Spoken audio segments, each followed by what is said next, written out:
एक ऐसा शख्स जिसने अपनी बेटी को ठंड से बचाने के लिए करीब $2 मिलियन जला दिए।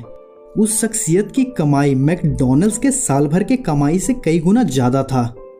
दुनिया की अमीरों की लिस्ट में से एक नाम शामिल ना हो सका। वो नाम है पैब्लो एस्कोबार का। पैब्लो एस्कोबार 1990 के दशक का सबसे बड़ा व्यापारी था, जो दुनिया भर में ड्रग्स, कोकीन, हीरोइन का सबसे बड़ा नेटवर्क सप्लायर था। बेशक इसके कमाए पैसे गैरकानूनी तरीके से ज़्यादा था। इसके चलते कई जिंदगियां बर्बाद भी हुई।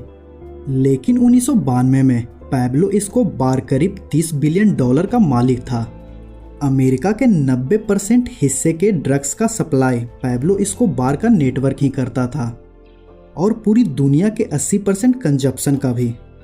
यह पूरा ड्रग्स सप्लाई नॉर्मन के आइलैंड के हेडक्वार्टर से चलाया जाता है, जहां दिन में कई दफ़ा हवाई जहाज रिफ्यूलिंग के वजह से उतरते थे और कोकीन को उतारकर छोटे छोटे जहाज़ों में भरा जाता था, फिर अमेरिका के कई हिस्सों में भेज दिया जाता था।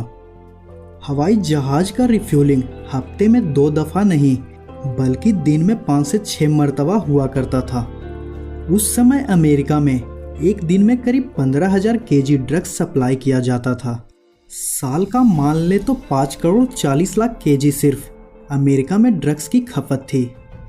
ड्रग्स और काले धंधों का बेताज बादशाह हुआ करता था पैब्लो एस्कोबार, जो ड्रग्स को $70,000 पर केजी में बेचता था। वो उसे मात्र $5,000 प्रति केजी पड़ता था। वो ही एक बार हवाई जहाज से लाने के लिए पायलट को करीब $5 लाख दिए जाते थे।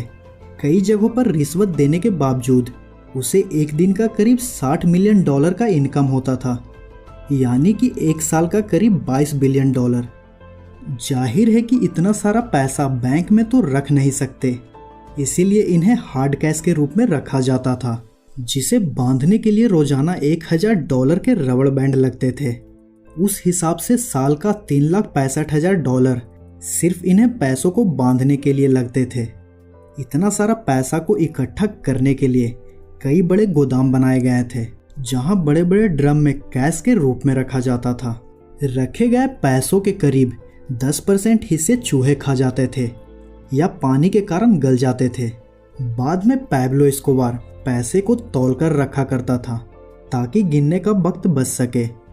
इन पैसों को तौलकर ही बंडल बनाए जाते थे, जिस पर बाद में रबड़ बैंड लगाया जा सके।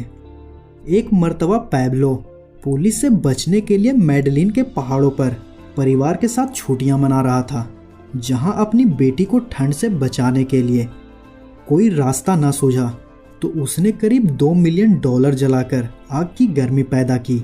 इस बात को उसके बेटे ने एक मीडिया रिपोर्ट के दौरान साझा किया। वैसे हम जानते हैं कि इंसान कितना ही क्यों ना कमा ले, लेकिन उसे खाली हाथ ही जाना है।